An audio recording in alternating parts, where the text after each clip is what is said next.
Melasma, যেটা আমরা বাংলাতে মেচেতা বলি, এটা এক ধরনের পিগমেন্টেশনের সমস্যা, যা সাধারণত লেডিজদের ক্ষেত্রে দেখা যায়, বাট জেন্টসদের ক্ষেত্রে হতে পারে।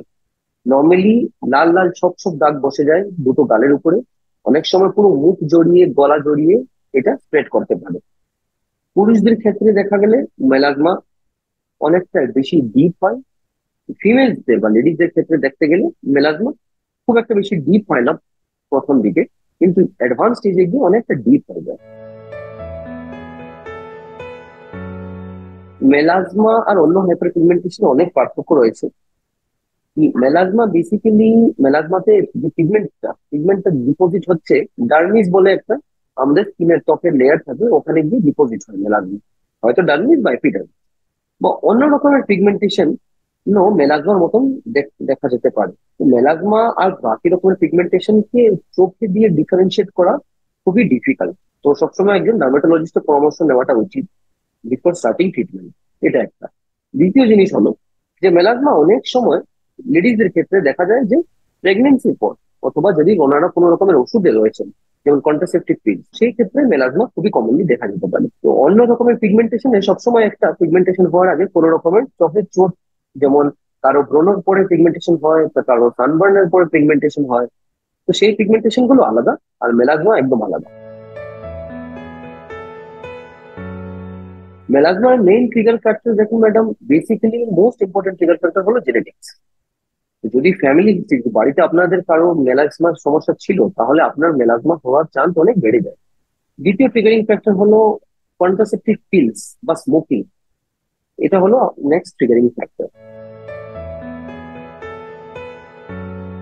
প্রেগনেন্সির পর, অনেক সময় ডেলিভারির পর অনেকে মেলাজমা ডেভেলপ করে, যেটাকে আমরা ক্লোয়াজমা বলে বলি।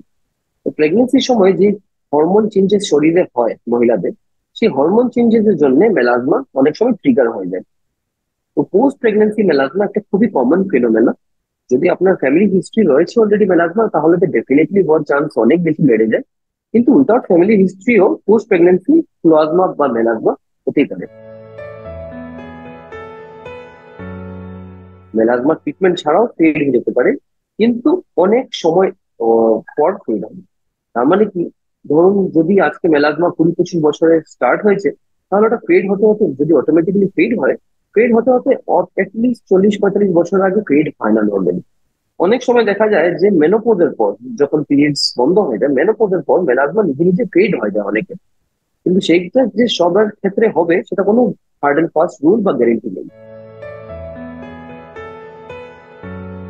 ট্রিটমেন্ট অপশনসে মেলাজমার ক্ষেত্রে প্রথম তো আমাদের অ্যাভেলেবেল ট্রিটমেন্ট অপশন হলো অনেক ধরনের ক্রিম বা উম, খাবার ওষুধ অ্যাভেলেবেল আছে। তার সঙ্গে সানস্ক্রিন মাখাটা খুবই বেশি ইম্পর্টেন্ট। তাছাড়া অনেক রকমের ট্রিটমেন্ট অপশন মেলাজমাতে, যেমন আমরা কেমিক্যাল পিল করতে পারি, লেজার করা যায়, অনেক সময় ইন্টারন্যাশনাল ইনজেকশন দেওয়া যায়। মেলাজমা ট্রিটমেন্ট অপশন প্রচুর আছে, ডিপেন্ড করে কার কোনটা দরকার।